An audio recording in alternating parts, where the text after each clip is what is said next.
حشر میں پھر ملیں گے میرے دوستو، بس یہی ہے پیام آخری۔ فضیلت الشیخ جناب مولانا ظفر نعمان صاحب مکی حفظہ اللہ کو میں دعوت دینا چاہتا ہوں کہ وہ آئیں اور ہم تمام سامعین کو اپنے پرمغز خطاب سے مستفید فرمائیں۔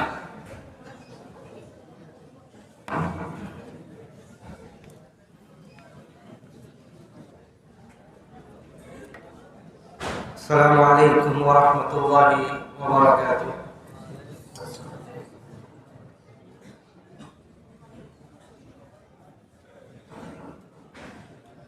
الحمد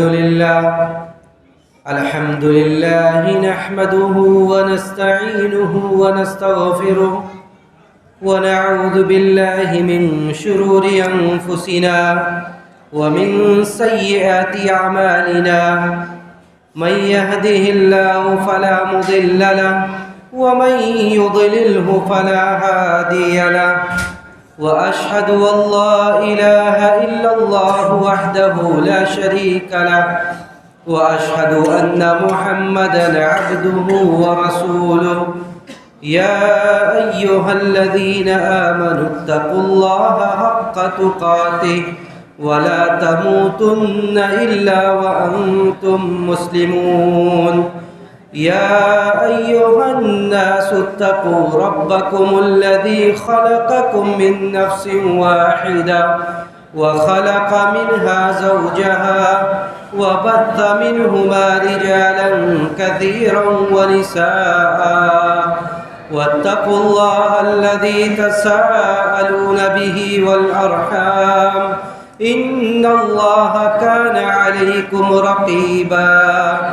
يا أيها الذين آمنوا اتقوا الله وقولوا قولا سديدا يصلح لكم أعمالكم ويغفر لكم ذنوبكم، ومن يطع الله ورسوله فقد فاز فوزا عظيما۔ أما بعد فإن خير الحديث كتاب الله، وخير الهدي هدي محمد صلى الله عليه وسلم، وشر الأمور محدثاتها، وكل محدثة بدعة، وكل بدعة ضلالة، وكل ضلالة في النار۔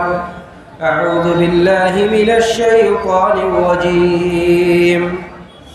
يا أيها الذين آمنوا كلوا من طيبات ما رزقناكم واشكروا لله إن كنتم إياه تعبدون۔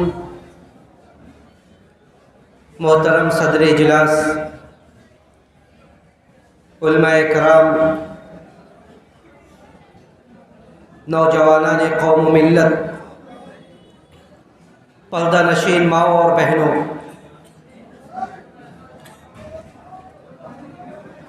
روٹی، کپڑا اور مکان یہ انسانی زندگی کے اہم ضروریات میں سے یہ چند ضرورتیں ہیں جس کا تعلق مال سے ہے۔ مال سے ہی یہ ساری ضروریات پوری ہوتی ہیں، مال سے ہی انسانی زندگی میں بہت سارے وسائل حاصل ہوتے ہیں، مال سے ہی بسا اوقات انسان بہت ساری سعادتوں کو ڈھونڈتا ہے، مال کے لیے انسان تگ و دو کرتا ہے، محنتیں کرتا ہے، زندگی کے اچھے خاصے وقت کو وہ اس مال کے حصول میں لگا دیتا ہے۔ جیسا کہ جلسہ کے انتظامیہ کی جانب سے یہ تجویز آئی تھی کہ اسلام میں معاش کا، ذریعہ معاش کا یا معاش کے تعلق سے جو نظریہ ہے، جو تصور دیا گیا ہے، اس تعلق سے کچھ باتیں آپ لوگوں کے سامنے میں رکھوں۔ اس لیے کہ یہ وقت کی اہم ضرورت ہے اور یہ انسانی زندگی کے لیے ایسے ہی ہے جیسے انسانی زندگی کے لیے اور دوسری بہت ساری ضروریات ہیں۔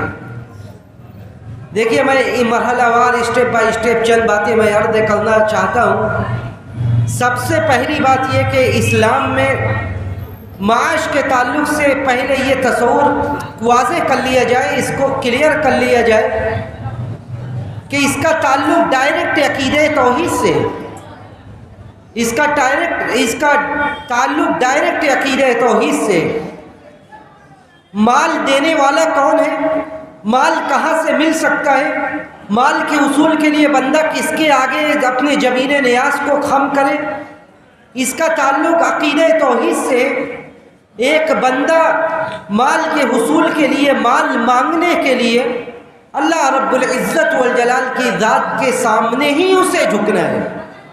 قرآن میں اللہ سبحانہ و تعالیٰ نے اس نظریے کو بڑا واضح طور سے بیان کیا اور یہ کہا کہ ان الذین تعبدون من دون اللہ لا یملکون لکم رزقا، ان الذین تعبدون من دون اللہ لا یملکون لکم رزقا فابتغوا عند اللہ الرزق واعبدوہ۔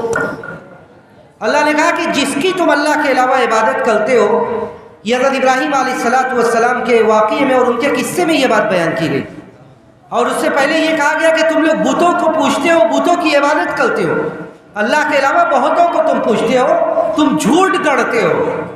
اس کے بعد اللہ نے کہا کہ ان الذین تعبدون من دون اللہ لا یملکون لکم رزقا، اور ان کے جھوٹے ہونے کی دلیل یہ بھی ہے کہ جس کو تم پکارتے ہو وہ تمہارے رزق کے مالک نہیں ہے۔ یعنی ان کے غلط معبود ہونے کی ایک دلیل یہ بھی ہے کہ جس کو تم اللہ کے علاوہ پکارتے ہو وہ کسی بھی طرح کے رزق کے مالک نہیں ہے۔ فَابْتَغُوا عِندَ اللَّهِ الرِّزْقَ وَاعْبُدُوهُ، تو سوال یہ پیدا ہوا کہ رزق کہاں ہے؟ فَابْتَغُوا عِندَ اللَّهِ الرِّزْقَ وَاعْبُدُوهُ، تو اللہ کے پاس رزق کو تلاش کرو اور اسی کی عبادت کرو۔ یعنی جس کا کھاؤ اسی کی گاؤ، جس کا کھاؤ اسی کی گاؤ۔ جب اللہ کے پاس رزق ہے، جب اللہ کے علاوہ کوئی اور آپ کو رزق دینے پر قادر نہیں ہے، جب اللہ کے علاوہ کہیں آپ اور رزق کو تلاش نہیں کر سکتے، تو اللہ کی عبادت کرو، اللہ کے سامنے جھکو اور اس کا رزق کھاؤ۔ اب اس آیت کے پس منظر میں اور تناظر میں اگر ہم دیکھیں تو آج کتنے، یہ توحید کو میں نے اس سے اسی لیے جوڑا کہ اس رزق کا تعلق ڈائریکٹ عقیدہ توحید سے۔ آج کتنی جبینیں، آج کتنی پیشانیاں اللہ کے علاوہ دوسرے آستانوں پر رسوا ہو رہی ہیں، دوسرے آستانوں پر رسوا ہو رہی ہیں، وہ اس سوچ میں اور اس امید میں کہ انہیں یہاں سے بھی رزق مل سکتا ہے، انہیں اس در سے بھی رزق مل سکتا ہے، انہیں اس در سے بھی رزق مل سکتا ہے، اور وہ یہ بھول گئے کہ ہم اپنے آستانوں کو کہاں اس مولا کو چھوڑ کر رسوا کر رہے جو صرف اور صرف وہی ہمیں رزق دینے پر قادر ہے، صرف اور صرف وہی ہمیں رزق دینے پر قادر ہے۔ تو اللہ نے کہا کہ ان الذین تعبدون من دون اللہ لا یملکون لکم رزقا، جس کو بھی تم پکارتے وہ رزق دینے پر قادر نہیں ہے، بلکہ تم اپنے آستانوں کو، اپنے جبینوں کو تم مختلف جگہ پر جا کر رسوا کر رہے ہو۔ تو سوال یہ ہوا کہ رزق کہاں ہے؟ تب اللہ نے کہا کہ وَفِي السَّمَاءِ رِزْقُكُمْ وَمَا تُوعَدُونَ، وَفِي السَّمَاءِ رِزْقُكُمْ وَمَا تُوعَدُونَ، ہمارا رزق کہاں ہے؟ ہمارا رزق آسمان میں۔ ہمارا رزق کہاں ہے؟ ہمارا رزق آسمان میں۔ اور یہ بھی سن لے کہ جتنے بھی پیدا ہو رہے ہیں، جتنے بھی بچے دنیا میں سانسیں لے رہے ہیں اور آنکھیں کھول رہے ہیں، ان سب کے رزق کا بندوبست اللہ نے کیا ہے۔ مسلمان یہ نہیں ہے، مسلمان یہ ایسا نہیں ہو سکتا کہ وہ پیسے کی وجہ سے، وہ معاش کی فکر میں، وہ اپنی اولادوں کو اپنے ماؤں کے پیٹوں میں ہی گرا دے، وہ اس امید میں فیملی پلاننگ کرنے لگے، وہ اس سوچ میں، وہ اس خوف میں کہ بچے آئیں گے تو کھائیں گے کہاں سے۔ وَمَا مِن دَابَّةٍ فِي الْأَرْضِ إِلَّا عَلَى اللَّهِ رِزْقُهَا وَيَعْلَمُ مُسْتَقَرَّهَا وَمُسْتَوْدَعَهَا، جو بھی اس زمین پر چل رہا ہے، جو بھی اس دنیا میں سانسیں لے گا، اس کے رزق کا بندوبست اللہ نے کیا، اس کے رزق کا بندوبست ہم نہیں کر رہے، ہم دوڑ دھوپ بظاہر کر رہے ہیں، لیکن رزق کا بندوبست کرنے والا کون ہے؟ اللہ ہے۔ وَفِي السَّمَاءِ رِزْقُكُمْ وَمَا تُوعَدُونَ، اور ہم کیا سوچ رہے ہیں؟ ہم کیا سوچ رہے ہیں ہمارا رزق کہاں ہے؟ ہمارا رزق دکان میں ہے، ہمارا رزق کہاں ہے؟ ہمارا رزق تجارت میں ہے، ہمارا رزق کہاں ہے؟ ہمارا رزق کھیتی میں، جس کا نتیجہ کیا ہو رہا ہے بھائی؟ ہم اللہ کو فراموش کر کے اس کی عبادتوں کو ترک کر کے رزق حاصل کر رہے ہیں، یا رزق حاصل کرنے کی کوششیں کر رہے ہیں۔ دکان میں کسٹمر آ گیا، نہیں ابھی نہیں چھوڑیں گے دکان، بہت بڑا کسٹمر ابھی مارکیٹ میں وارد ہوا ہے، ابھی ہم نہیں نماز پڑھنے کے لیے جا سکتے بھائی، ابھی ہم نماز پڑھنے کے لیے نہیں جا سکتے، اتنا بڑا کسٹمر وارد ہوا ہے، اتنا بڑا کسٹمر مارکیٹ میں آیا، اگر ہم اسے چھوڑ کے چلے گئے بڑا لمبا چوڑا نقصان ہوگا، بڑا لمبا چوڑا نقصان ہوگا۔ یہ کہاں ہے آپ کا عقیدہ اور ایمان؟ کہ آسمان میں آپ کا رزق ہے، آپ کا رزق دینے والا وہ ذات ہے جو اس دنیا میں کسی کو بھی بے یار و مددگار نہیں چھوڑنے والا ہے۔ اگر آپ کا عقیدہ اور ایمان اللہ کی ذات پر ہے تو ہم کیوں اللہ کو ناراض کر کے اپنا رزق تلاش کرو؟ آپ رزق کے پیچھے بھاگ رہے، در حقیقت آپ رزق کے پیچھے نہ بھاگیں۔ اگر آپ کا عقیدہ اور ایمان صحیح ہے تو رزق آپ کے پیچھے بھاگے گا، رزق آپ کے پیچھے بھاگے گا۔ پیارے رسول کی بڑی پیاری حدیث ہے، آپ نے کہا کہ جبرائیل نے مجھے الہام کر دیا اللہ کی طرف سے دو چیزوں کا الہام اور القاء کر دیا ہے۔ پہلی چیز یہ کہ لن تموت نفس حتی تستکمل رزقها، کہ کوئی آدمی اس وقت تک ہرگز مر نہیں سکتا جب تک کہ اپنا رزق پورا نہ کر لے۔ جو جتنا دانہ آپ کا لکھا ہے، جتنا پیسہ آپ کے حق میں لکھا ہے، جتنی درہم و دینار آپ کے حق میں لکھ دیا کہ وہ آپ کو ملے گا، چاہے آپ جتنا بھی بھاگ جائیں وہ آپ کو مل کر رہے گا۔ تو آپ رزق کے پیچھے نہ بھاگے بلکہ رزق آپ کے پیچھے بھاگ رہا ہے۔ وہ اجلھا، اور جتنی سانسیں لکھ دی گئی ہے وہ سانسیں آپ پوری کر کے ہی اس دنیا سے جائیں گے۔ تو رزق کی تقسیم اور رزق کا مالک یہ اللہ ہے، اللہ کی طرف سے رزق کی تقسیم ہو رہی ہے، اور رزق کا انتظام یہ اللہ کی طرف سے ہو رہا ہے۔ جب بندے کے دل میں یہ عقیدہ اور ایمان ہوگا، اس کے دل میں کس قدر سکون اور اطمینان ہوگا۔ حضرت ابو ہریرہ رضی اللہ تعالیٰ عنہ سے مروی ایک حدیث سنی اور اللہ کے رسول صلی اللہ علیہ وسلم کی تعلیم اس سلسلے میں کیا ہے اس کا اندازہ لگائیے۔ حضرت ابو ہریرہ رضی اللہ تعالیٰ عنہ راوی حدیث کے کہتے ہیں اللہ کے رسول نے کہا کہ من یأخذ عنی ہؤلاء الکلمات، مجھ سے یہ کلمے کون سیکھے گا، کون میری مجھ سے باتوں کو لے گا؟ حضرت ابو ہریرہ کہتے کہ حضرت ابو ہریرہ کہتے کہ میں آپ سے ان کلموں کو لوں گا۔ ابو ہریرہ کہتے ہیں کہ نبی کریم صلی اللہ علیہ وسلم نے فاخذ النبی صلی اللہ علیہ وسلم بیدی، آپ نے میرا ہاتھ پکڑ لیا، فعد خمسا، اور آپ نے 5 چیزیں گنائی۔ ابو ہریرہ کہتے ہیں کہ آپ نے 5 چیزیں گنائی، وہ 5 چیزیں کیا ہے وہ میں آپ لوگوں کے سامنے رکھتا ہوں۔ ابو ہریرہ نے کہا کہ اللہ کے رسول صلی اللہ علیہ وسلم نے پہلی تعلیم دی اور کہا کہ یا ابا ہریرہ اتق المحارم تکن اعبد الناس، اتق المحارم تکن اعبد الناس، وارض بما قسم اللہ تکن اغنى الناس، واحسن الى جارک تکن مؤمنا، واحب للناس ما تحب لنفسك تکن مسلما، ولا تكثر الضحك فإن كثرة الضحك تميت القلب۔ بڑی پیاری حدیث سے 5 احکام بیان کیے گئے۔ پہلی بات ابو ہریرہ نے کہا کہ اللہ کے رسول نے کہا کہ مجھ سے کون ان کلموں کو سیکھے گا؟ یہ جلسہ کا مقصد بتلا دیا گیا کہ اخذ کیا ہوتا ہے، اخذ کیا ہوتا ہے۔ یہ جلسہ میں آ رہے بڑی ذمہ داری لے کر ہمارے، اور بڑی ذمہ داری لے کر ہم جائیں گے۔ کہا اللہ کے رسول نے مجھ سے یہ 5 باتیں کون اخذ کرے گا؟ اخذ کا مطلب ہوتا ہے سننا، سن کر یاد رکھنا۔ کہا کہ اللہ کے رسول نے کون سیکھے گا، کون لے گا؟ فَيَعْمَلُ بِهِنَّ، تاکہ وہ عمل کرے اس پر، اس 5 تعلیمات پر وہ عمل کرے، اور يُعَلِّمُ مَن يَعْمَلُ بِهِنَّ، یا وہ اس کو سکھلائے جو اس پر عمل کرے گا۔ یعنی یہ جلسے کی ذمہ داری کیا ہو گئی کہ آپ تعلیم لیں۔ اور یہ غلط بات ہے کہ صرف یہ بیان کیا جاتا ہے کہ جو علم ہے اس کے ذمہ دار علماء ہے، اس کے ٹھیکیدار علماء ہے۔ آپ نے جو باتیں سیکھی قیامت کے دن آپ سے بھی اس کے تعلق سے سوال ہوگا۔ تو ابو ہریرہ نے کہا کہ یہ باتیں، نبی نے کہا کہ مجھ سے کون ان باتوں کو لے گا تاکہ وہ خود بھی عمل کرے یا دوسرے لوگ اس پر عمل کریں۔ آپ نے پہلی بات کہی اور کہا کہ اتق المحارم تکن اعبد الناس۔ ابو ہریرہ محرمات کو چھوڑ دو، سب سے بڑے عابد بن جاؤ گے۔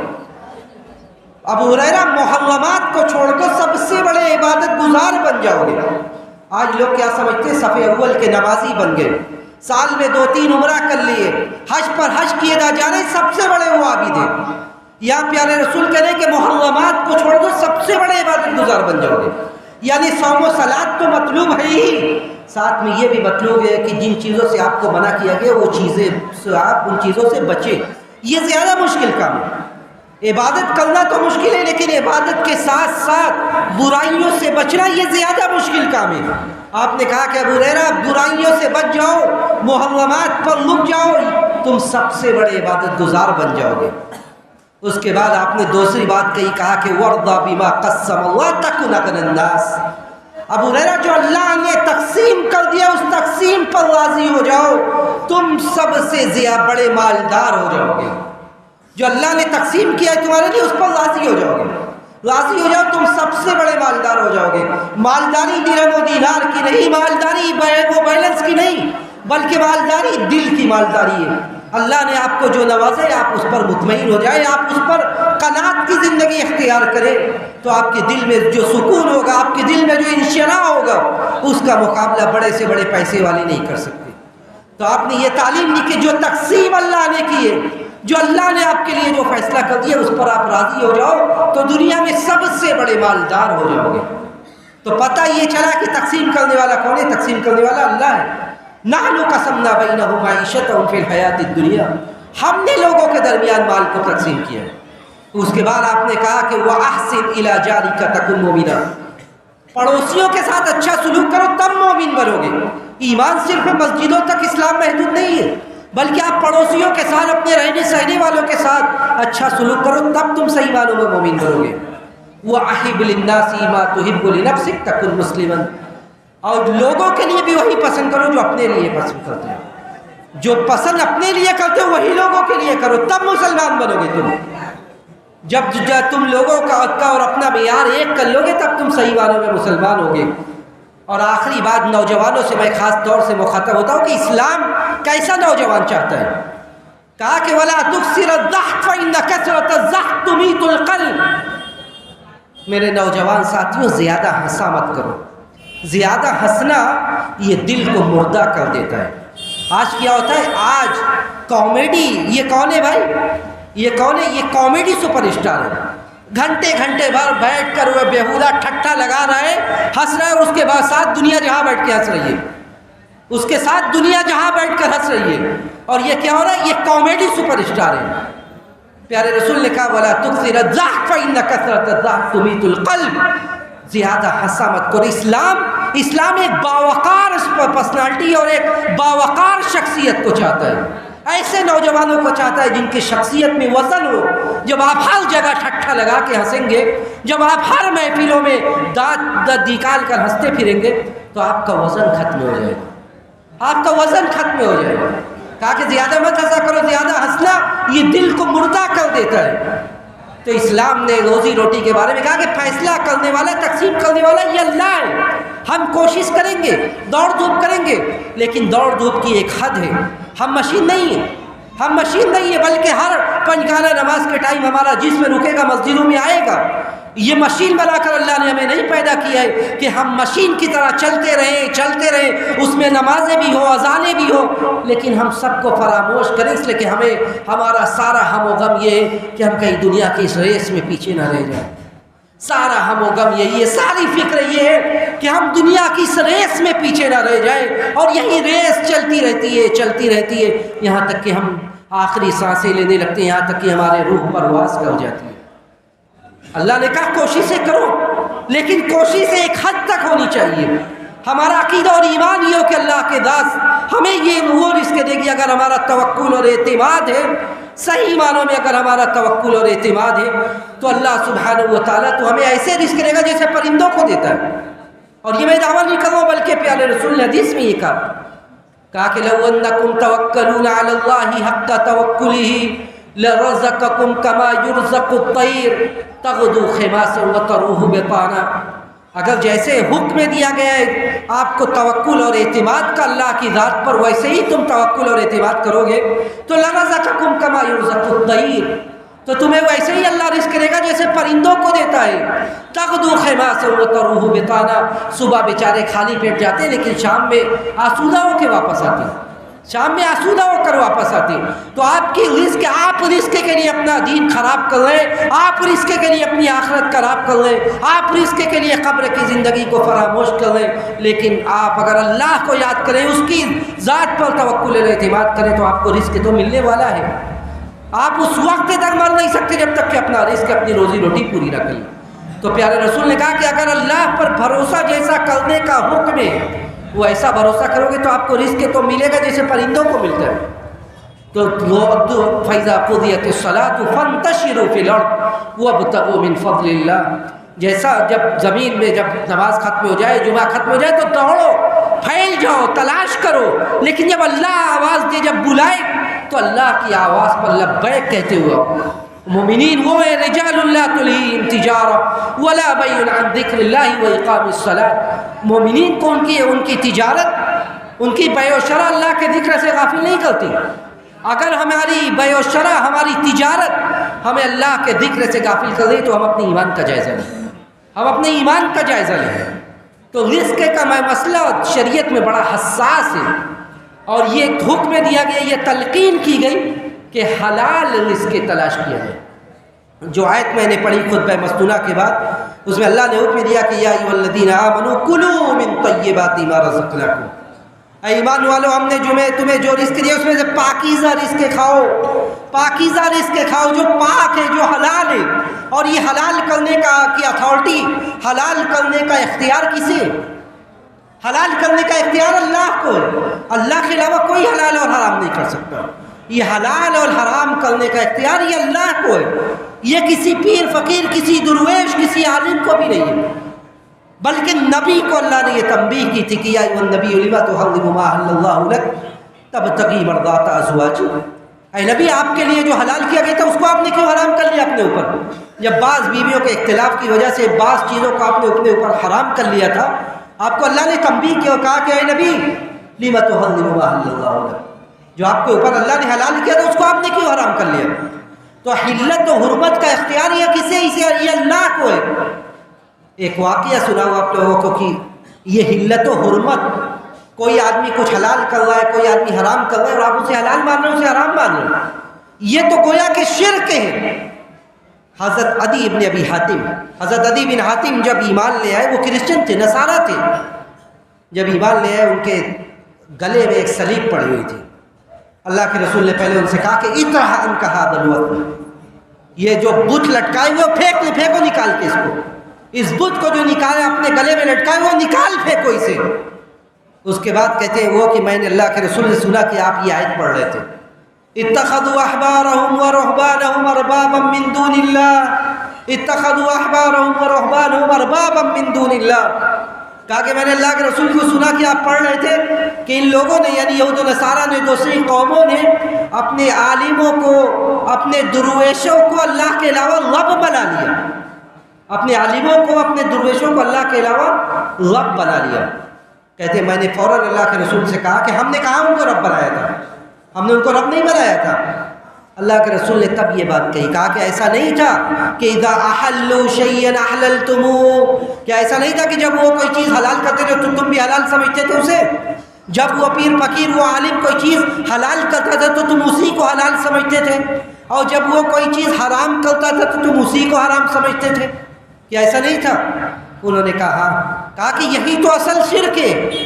یہ بھی شرک ہے کہ آدمی ہر حلت و حرمت کا اختیار اللہ کے علاوہ کسی اور کو دے دے، حلت و حرمت کا اختیار اللہ کے علاوہ کسی اور کو دے دے، یہ بھی شرک ہے۔ تو اللہ سبحانہ و تعالیٰ یہ حکم دے رہا ہے کہ آپ رزق حلال کی کوششیں کریں، تگ و دو کریں، جستجو میں لگے رہیں، لیکن جب اللہ کے اوپر آپ کا عقیدہ اور ایمان ایسا ہو کہ جب آپ کو یہ آواز دی جائے کہ اللہ کی عبادت کے لیے آؤ، جب آپ کو یہ پکارا جائے کہ اللہ نے یہاں آپ کو روک دیا ہے، آپ کو ایک لمبا چوڑا پروجیکٹ نظر آ رہا ہے، لیکن اس پروجیکٹ کا راستہ حرام سے ہو کر گزر رہا ہے، اس پروجیکٹ کا راستہ، اس کاروبار کا راستہ حرام سے ہو کر گزر رہا ہے، آپ کا کان کھڑا ہو جائے کہ نہیں، ایک طرف دنیا کے ریل پہ دنیا کا مال و ملال ہے، دنیا کی دولت و ثروت ہے، دوسری طرف قبر کی زندگی ہے، دوسری طرف اللہ کے سامنے حاضر ہونا ہے، اللہ کے سامنے جواب دینا ہے۔ ہمارا دل روک لے، ہمارا ضمیر ہمیں جھنجھوڑ دے کہ ہم مسلمان ہیں، ہمارے لیے مال و دولت سب کچھ نہیں ہے، ہمارے لیے مال و دولت سب کچھ نہیں ہے کہ ہم جہاں پہ مال دیکھیں وہاں پہ دوڑتے جائیں، جہاں پہ ہم دنیا دیکھیں وہاں پر ہم اللہ کے حدود کو فراموش کر کے ہم آگے بڑھتے جائیں، بلکہ اللہ نے ہمیں روک دیا ہم رک جائیں وہیں پہ، اس لیے کہ اگر ہم ایسا نہیں کریں گے تو ہماری دنیا بھی تباہ اور ہماری آخرت بھی تباہ۔ اس لیے کہ آپ نے مشاہدہ کیا ہوگا اپنے سماج میں، ہم نے خود دیکھا ہے اپنے گرد و پیش میں، کتنے ایسے لوگ تھے، کتنے ایسے لوگ تھے جنہوں نے دنیاوی ترقیوں کے لیے سودی کاروبار کا سہارا لیا، جنہوں نے اپنی ترقی کے لیے بینکوں کا سہارا لیا، جنہوں نے اپنی ترقی کے لیے لون اور نہ جانے کتنی ناجائز اسکیموں کا سہارا لیا، اور کل سال 2 سال کے بعد 10 سالوں کے بعد حال یہ ہوتا ہے کہ وہ پائی پائی کے محتاج ہیں، زکاتوں کو مانگ رہے اپنے قرض کی ادائیگی کے لیے۔ اللہ کے یہاں دیر ہے اندھیر نہیں ہے، اللہ کے یہاں دیر ہے اندھیر نہیں ہے۔ یا ایھا الذین آمنوا اتقوا اللہ وذروا ما بقی من الربا ان کنتم مؤمنین فإن لم تفعلوا فأذنوا بحرب من اللہ ورسولہ۔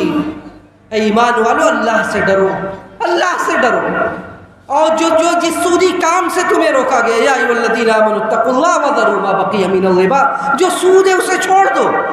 اگر تم ایسا نہیں کر رہے ہو تو تم سوچ رہے ہو کہ یہ بڑی معمولی گناہ ہے، یہ بڑی معمولی گناہ ہے، یہ معمولی گناہ نہیں بلکہ فَإِن لَمْ تَفْعَلُوا فَأَذَنُوا بِحَرْبٍ مِّنَ اللَّهِ وَرَسُولِهِ۔ اگر تم سودی کاروبار کر رہے ہو، سود لے رہے ہو، سود دے رہے ہو، تو تم اللہ اور اس کے رسول سے اعلان جنگ کر رہے ہو، تم اللہ اور اس کے رسول سے اعلان جنگ کر رہے ہو، اور جو اللہ اور اس کے رسول سے اعلان جنگ کرے اس کا انجام کیا ہوگا؟ اس کا انجام ایسا عبرتناک ہوگا، ایسا عبرتناک اس کا انجام ہوگا کہ دنیا بھی دیکھے گی کہ اس کی دنیا بھی تباہ ہو گئی اور آخرت بھی تباہ ہو گئی۔ تو یا ایھا الذین آمنوا اتقوا اللہ وذروا ما بقی من الربا۔ ہم مسلمان ہیں، ہمارے دلوں میں اللہ کا خوف ہو۔ آج کون سی چیزیں ہمیں ان سودی راستوں پر، ناجائز راستوں پر چلنے کے لیے کون سی چیزیں آمادہ کر رہی ہیں؟ ہمارے دل میں اللہ کا خوف نہیں ہے، ہمارے دل میں لالچ ہے، طمع ہے، حرص ہے۔ ہم یہ سوچیں کہ دنیا کی یہ 60-70 سالہ زندگی ہمارا اسٹیٹس مینٹین نہیں ہے، ہمارا سماج کا اسٹیٹس مینٹین نہیں ہے، ہم لوگوں کے نظروں میں بڑے تھرڈ کیٹیگری میں سمجھے جا رہے ہیں، ہم غریب سمجھے جا رہے ہیں۔ بزرگوں، دوستوں، نوجوانوں، یہ 60 سالہ 70 سالہ کی غربت، 60 سالہ 70 سالہ کی فقر و محتاجگی تو جھیلی جا سکتی ہے، لیکن ابدی اور دائمی زندگی کی ناکامیابی نہیں جھیلی جا سکتی، ابدی اور دائمی زندگی کی ناکامیابی نہیں جھیلی جا سکتی۔ یہ ہم جس رب کی عبادت کرتے ہیں وہ بڑا پاک ہے، بڑا پاکیزہ ہے، وہ صرف پاک اور پاکیزہ چیزوں کو ہی قبول کرتا ہے، چاہے عقیدہ ہی کیوں نہ ہو۔ عقیدہ اگر پاک ہے تب اللہ قبول کرے گا، اگر عقیدے میں شرک کی ملاوٹ ہے تو اللہ منہ پر مار دے گا، اگر عقیدے میں شرک کی ملاوٹ ہے، توحید میں شرک کی آمیزش ہے تو اللہ اٹھا کر منہ پر مار دے گا۔ حدیث سنیے، صحیح مسلم کی روایت ہے، نبی علیہ الصلوۃ والسلام نے کہا، حضرت ابو ہریرہ رضی اللہ تعالیٰ عنہ راوی کہتے ہیں، ان اللہ طیب لا يقبل الا طیبا وان اللہ امر المؤمنین بما امر به المرسلین فقال یا ایھا الذین آمنوا کلوا من طیبات ما رزقناکم وقال یا ایھا الرسل کلوا من الطیبات واعملوا صالحا ثم ذكر الرجل يطيل السفر أشعث أغبر يمد يديه إلى السماء يا رب يا رب ومشربه حرام ومطعمه حرام وغذي بالحرام فأنى يستجاب لذلك۔ ابو ہریرہ رضی اللہ تعالیٰ عنہ کی حدیث دل جھنجھوڑ دینے والی ہے، اور ماہ رمضان آ رہا ہے، اس سے بھی مناسبت ہے اس حدیث سے۔ حضرت ابو ہریرہ کہتے ہیں کہ اللہ کے رسول نے کہا کہ ان اللہ طیب لا يقبل الا طیبا، اللہ تعالیٰ طیب ہے، پاک ہے، پاکیزہ ہے، وہ صرف پاکیزہ چیزوں کو قبول کرتا ہے۔ کہتے ہیں کہ اس کے بعد اللہ تعالیٰ نے نبی کو جس طرح اپنے نبیوں کو حکم دیا تھا ویسے ہی عام مسلمانوں کو بھی حکم دیا۔ کیا حکم دیا؟ حکم یہ دیا کہ یا ایھا الذین آمنوا کلوا من الطیبات، کلوا من طیبات ما رزقناکم، اے ایمان والو آپ کو جو پاکیزہ رزق دیا گیا وہ پاکیزہ رزق کھائیے، واعملوا صالحا، نیک اعمال کیجیے، اللہ کی عبادت کیجیے، نیک اعمال کیجیے۔ اور رسولوں کو بھی اللہ نے یہی حکم دیا تھا، کہا یا ایھا الرسل کلوا من الطیبات واعملوا صالحا، اے رسولوں کی جماعت پاکیزہ رزق کھائیے اور نیک عمل کیجیے۔ یہ ایک بات ہو گئی۔ اس کے بعد اللہ کے رسول صلی اللہ علیہ وسلم نے ایک آدمی کا تذکرہ کیا، کہا کہ ثم ذکر الرجل یطیل السفر، پھر ایک آدمی کا ذکر اللہ کے رسول نے کیا یطیل السفر، جو بڑا لمبا سفر پر ہے، ایک آدمی بڑے لمبے سفر پر ہے۔ آپ یہ بھی یہاں سن رکھیں کہ جب آدمی سفر پر ہوتا ہے تو اس کی دعائیں قبول ہوتی ہیں۔ دعا کیا ہوتی ہے؟ دعا قبول ہوتی ہے۔ ابھی رمضان آ رہا ہے، لوگ لمبی لمبی دعائیں کریں گے اور کرنا بھی چاہیے، لمبی لمبی لوگ دعائیں کریں گے اور کرنا چاہیے دعا، لیکن دعا پھر اس کے بعد دعا اثر انداز کیوں نہیں ہوتی، یہ اس کا نتیجہ اور اس کا سبب یہاں پہ بتایا گیا۔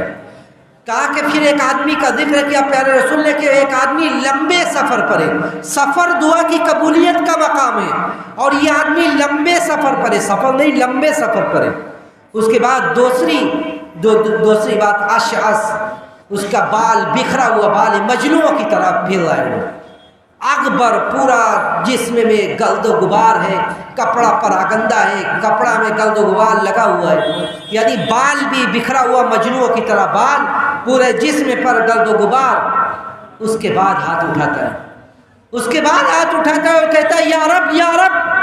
اللہ کو کس چیز کا واسطہ دیتا ہے؟ اللہ کو اس کے ربوبیت کا واسطہ دیتا ہے۔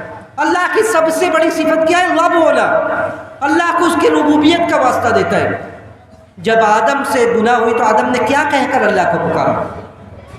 جب آدم سے گناہ ہوئی، آپ نے غور کیا قرآن میں کہ آدم نے کیا کہہ کر اللہ کو پکارا تھا؟ قال ربنا ظلمنا انفسنا۔ جب آدم اور حوا نے کہا کہ ربنا ظلمنا انفسنا، کہ ہمارے رب ہم نے اپنے نفسوں پر بڑا ظلم کیا۔ شیطان نے بھی اللہ کو رب کہہ کر پکارا تھا کہ فانظرنی الی یوم یبعثون، کہ میرے رب مجھے ایک متعینہ مدت کے لیے، قیامت تک مجھے مہلت دے دے۔ یعنی یہ اللہ کی بڑی پسندیدہ صفت ہے کہ اللہ کو رب کہا جائے۔ یہاں یہ بندہ ہاتھ اٹھا رہا ہے، ہاتھ یمد ید الی السماء، اللہ کو یہ بھی بڑا پسند ہے کہ دعا کے آداب میں سے یہ بھی کہ ہاتھ اٹھایا جائے، لیکن وہیں پہ جہاں اللہ کے رسول نے حکم دیا ہے، جہاں رسول اللہ نے حکم دیا ہے وہاں ہاتھ اٹھا کر دعا کرنا چاہیے۔ یہاں یہ بندہ ہاتھ اٹھا رہا ہے، ہاتھ اٹھا کر اللہ کو ربوبیت کا واسطہ دے رہا ہے۔ یعنی اس حدیث میں 1 2 نہیں 5 یا 6 ایسی چیزیں ہیں جن چیزوں کی بنیاد پر دعا قبول ہونی چاہیے۔ مسافر ہے، لمبے سفر پر نکلا ہوا ہے، پراگندہ بال ہے، گرد و غبار میں ہے، سفر میں ہے، ہاتھ اٹھا رہا ہے، اللہ کو ربوبیت کا واسطہ دے رہا ہے، اس کے بعد بھی اس کی دعا اس کے منہ پر اٹھا کر پھینک دی جا رہی ہے۔ اللہ کے رسول نے کہا کہ وَمَشْرَبُ حرام وَمَطْعَمُ حرام وَغُذِّيَ بِالْحَرام، اس کا پینے کا پانی بھی حرام، اس کا کھانا بھی حرام، اس کی پوری غذائیت جو ہے، جو وہ اس کو غذا مل رہی ہے، سب حرام۔ فَأَنَّىٰ يُسْتَجَابُ لِذَلِكَ، تو کہاں سے اس کی دعا قبول ہوگی؟ لمبی لمبی دعائیں، اس کے باوجود امت مسلمہ سے ذلت و خواری ہے، وہ اٹھ نہیں رہی ہے۔ لمبی لمبی دعائیں، اس کے باوجود ہماری ذلت و خواری دور نہیں ہو رہی ہے، ہمارے مسائل و مشکلات دور نہیں ہو رہے۔ وجہ کیا ہے؟ وجہ کیا ہے کہ پانی کہیں اندر مر رہا ہے، پانی ہمارے اندر مر رہا ہے، ہماری عبادتیں اس لائق نہیں، ہماری دعائیں اس لائق نہیں ہے کہ وہ آسمان تک پہنچے، وہ ہمارے رب تک پہنچے۔ پیارے رسول نے کہا کہ وہ مشرب حرام وہ مطعم حرام، اس کا پانی بھی حرام، اس کا کھانا بھی حرام، سب کچھ حرام ہے، تو دعا کیسے قبول ہو؟ اس لیے کہ یہی نسخہ ہے، یہ نسخہ لے کر جائیے۔ اگر دعائیں کرنا ہے، اللہ کے سامنے اپنی فریاد رکھنا ہے، قبول کروانا ہے، تو اپنے کھانے پینے کو صحیح کرنا۔ کہتے ہیں کہ ایک اور حدیث سنیے، نبی علیہ الصلوۃ والسلام کے صحابی حضرت ابو ہریرہ رضی اللہ تعالیٰ عنہ اس حدیث کے بھی راوی ہیں، کہتے ہیں کہ اللہ کے رسول صلی اللہ علیہ وسلم نے یہ آیت پڑھی کہ یا ایھا الذین آمنوا کلوا من طیبات ما رزقناکم، یا ایھا الذین آمنوا کلوا مما فی الارض حلالا طیبا، جو حلال رزق کے زمین پر وہ کھاؤ۔ کہتے ہیں کہ جب یہ آیت پڑھی گئی تو ایک صحابی حضرت سعد ابن ابی وقاص رضی اللہ تعالیٰ عنہ عشرہ مبشرہ میں سے تھے، وہ 10 صحابہ میں سے ایک تھے جن کو جنت کی بشارت دی گئی۔ حضرت سعد ابن ابی وقاص پیارے رسول نے کہتے ہیں کہ یا رسول اللہ ادعو اللہ ان یجعلنی مستجاب الدعوات، اے اللہ کے رسول دعا کر دیجئے کہ اللہ تعالیٰ مجھے مستجاب الدعوات بنا دے، میری دعا کو قبول کرنے والا بنا دے، میری دعا کو قبول کرنے والا بنا دے۔ یعنی اس سے یہ پتہ چلا کہ دعا کی قبولیت کہاں سے ہوتی ہے؟ اللہ تعالیٰ دعا کو قبول کرنے والا بناتا ہے، اللہ دعا کو قبول کرتا ہے، وہی کسی کو مستجاب الدعوات بناتا ہے۔ اللہ کے رسول نے سعد ابن ابی وقاص سے کیا کہا؟ سعد ابن ابی وقاص کو ایک نسخہ بتلایا اور کہا یا سعد اطب مطعمک تکن مستجاب الدعوات، کہ اے سعد تم اپنے کھانے کو صحیح کر لو، تمہاری دعا قبول ہونے لگے گی، پھر تمہاری دعا ہمیشہ قبول ہوگی۔ اطب مطعمک تکن مستجاب الدعوات، اپنے کھانے کو پاکیزہ کر لو، تمہاری دعا قبول ہوگی۔ فوالذی نفس محمد بیدی ان الرجل لیقذف اللقمة الحرام فی جوفی ما یتقبل منہ 40 یوما، ایک بندہ ایک لقمہ حرام کا ڈالتا ہے اپنے اندر، ذرا سنجیدگی سے سنیے کہ ایک لقمہ ایک بندہ حرام کا اپنے اندر ڈالتا ہے تو 40 دن تک اس کے سارے اعمال قبولیت سے روک دیے جاتے ہیں،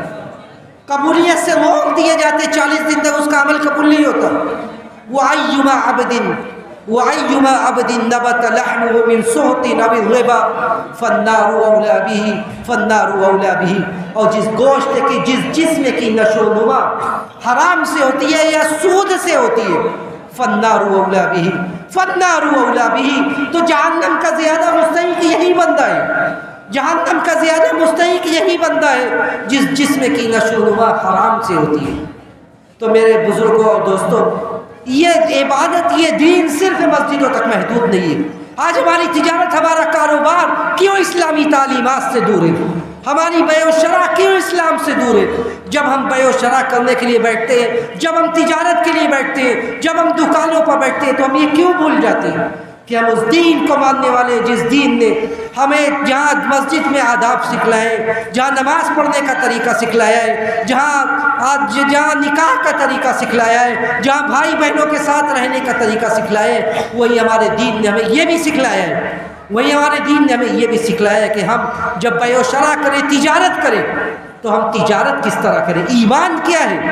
ایمان صرف یہ نہیں ہے کہ ہم صف اول کے نمازی ہیں، ایمان صرف یہ نہیں ہے کہ ہم حج پر حج کرتے جائیں، ایمان صرف یہ نہیں ہے کہ ہم صدقات و خیرات کرتے جائیں، بلکہ ایمان کیا ہے یہ سنا کر میں اپنی بات ختم کروں گا۔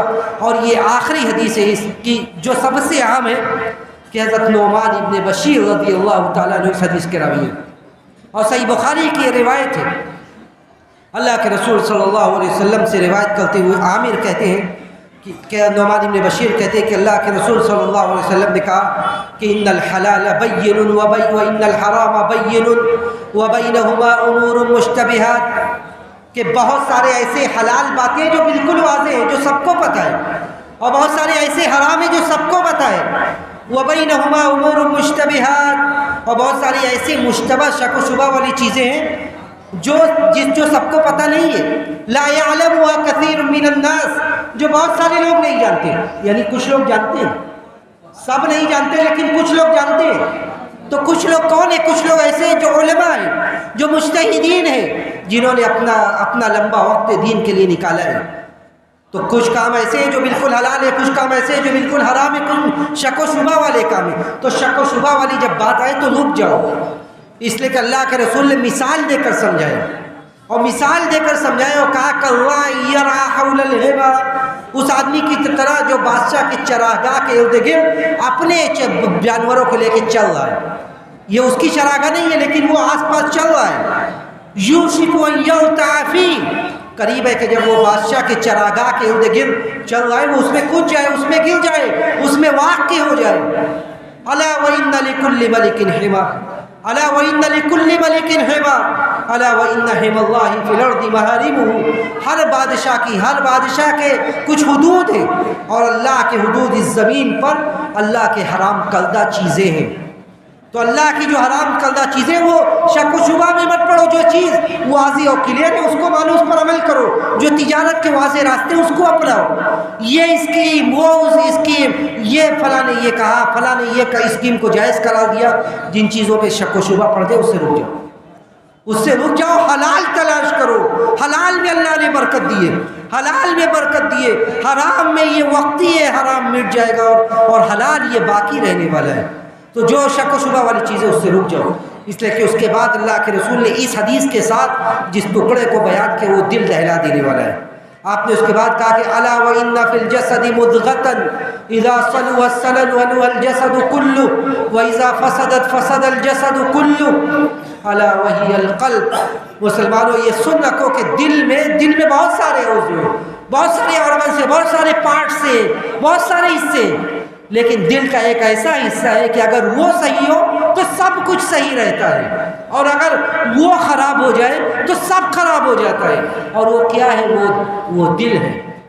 اس جسم میں بہت سارے حصے ہیں، لیکن اس میں ایک حصہ ایسا ہے جسے دل کہا جاتا ہے کہ اگر وہ صحیح ہے تو سب صحیح ہے، اور وہ خراب ہے تو سب خراب ہے. یہ تو حدیث کی بات ہو گئی. اگر آپ اس کو میڈیکل پوائنٹ آف ویو سے دیکھیں تو آدمی جو کچھ کھاتا ہے وہ معدے میں، وہ معدہ اسے پیستا ہے، معدہ پیس کر دو حصوں میں اسے تقسیم کر دیتا ہے. کچھ تو فضلات ہوتے ہیں جو آنت کے راستے پھر آپ کے پائخانہ کے راستے نکل جاتے ہیں، اور اس کے بعد جو اچھی چیز بچتی ہے اسے جگر کے حوالے کر دیا جاتا ہے، پھر وہ خون بنتا ہے اور پھر وہ دل تک پہنچتا ہے، اور دل اس خون کو پورے جسم میں دوڑاتا ہے اور پوری نسیں اس سے متصل ہے، وہ یہ پمپ کرتا ہے اور پورے جسم میں یہ خون کا دوران چلتا ہے. اور جب یہ دل کام کرنا بند ہوتا ہے تو کیا ہوتا ہے؟ دل جب کام کرنا بند ہو جاتا ہے تو ہارٹ فیل ہو جاتا ہے اور انسان مر جاتا ہے. تو اس حدیث میں یہ کہا گیا کہ حلال اور حرام واضح. اس کے بعد کہا گیا کہ یہ دل آپ کا صحیح ہے تو سب صحیح ہے، اور دل خراب ہے تو سب خراب ہے. تو جب آپ نے حرام کھایا یہ حرام خون بھر کے آپ کا دل جب اس کے پورے جسم میں سپلائی کر رہا ہے تو اس کا اثر آپ کے جسم کے ایک ایک حصے پر ہوگا. اس کا اثر آپ کی عبادتوں پر بھی ہوگا، اس کا اثر آپ کی نمازوں پر بھی ہوگا، اس کا اثر آپ کی عبادت کے اثرات پر بھی ہوگا. آپ نمازیں تو پڑھیں گے لیکن آپ کو وہ لذت نہیں ملے گی، آپ عبادتیں تو کریں گے لیکن آپ کو وہ لذت نہیں ملے گی، آپ ذکر و اذکار تو کریں گے لیکن آپ کو وہ چاشنی اور وہ حلاوت نہیں ملے گی. تو رمضان کا مہینہ قریب سایہ فیگن ہونے والا ہے، اور ہم سب عبادتوں کا عزم رکھتے ہیں اور ہم سب اللہ سے دعائیں کرتے ہیں، لیکن اس سے پہلے ہم اپنے حالات کا جائزہ لیں کہ کہیں ہمارے اندر تو کمی اور کوتاہی نہیں ہے کہ آج امت مسلمہ لمبی دعائیں کر رہی ہے، ہم سب دعائیں کر رہے ہیں، لیکن اس کے باوجود ان دعاؤں کے اثرات نظر نہیں آ رہے. کہ ایسا تو نہیں کہ ہمارے تجارت کا انداز، ہمارے بیع و شراء کا طریقہ، ہمارے مال کمانے کا طریقہ یہ غلط ہے. اور یہ بھی یقین رکھیں کہ اگر اس میں کوتاہی ہے تو قیامت کے دن ہمارا پاؤں جم جائے گا جب تک ہم اس کا جواب نہ دیں گے اللہ کو. لا تزول قدم ابن آدم یوم القیامت من عند ربی حتی یسأل عن خمس. یہ 5 سوالوں میں سے 2 سوال مال کے متعلق ہوگا. وعن مالہ من این اکتسب وفیما انفق. آپ نے مال کمایا اور کہاں سے اور کہاں خرچ کیا، یہ دونوں سوال بھی ہوگا کہ کہاں سے آیا اور کہاں گیا. تو اس کے لیے تیاری کریں کہ مال ہم نے کہاں سے کمایا اور کہاں ہم نے خرچ کیا. اور یہ مال اگر صحیح جگہ سے نہیں کمائے تو ہماری عبادتوں پر، ہمارے جسم پر، سب چیز پر اس کا اثر مرتب ہوگا اور ہماری عبادتیں قبول نہیں ہوں گی. ہم اللہ سبحانہ و تعالیٰ سے یہی دعا کرتے ہیں کہ بار الہ تو ہمیں رزق حلال نصیب فرما. رزق حلال کے لیے ہمیں جو بھائی محنتیں کر رہے ہیں، کوششیں کر رہے ہیں، بار الہ تو ان کی کوششوں میں برکت نصیب فرما. بار الہ جو بے روزگار ہیں تو انہیں برسر روزگار کر دے، جو برسر روزگار ہیں تو ان کے رزق میں ترقی نصیب فرما. بار الہ جو رزق حلال کے لیے کوششیں کر رہے ہیں تو رزق حلال کے دروازے ان کے اوپر کھول دے. بار الہ ہمیں عمل والی، سعادت والی زندگی نصیب فرما. جب اس دنیا سے جانے کا وقت آئے، سانسوں کے ڈور کے ٹوٹنے کا وقت آئے، تو ہمیں اس بات کی توفیق دے کہ ہمارا آخری کلمہ توحید ہو. ربنا تقبل منا انک انت السمیع العلیم وتب علینا انک انت التواب الرحیم. وآخر دعوانا ان الحمد للہ رب العالمین. والسلام علیکم ورحمۃ اللہ وبرکاتہ.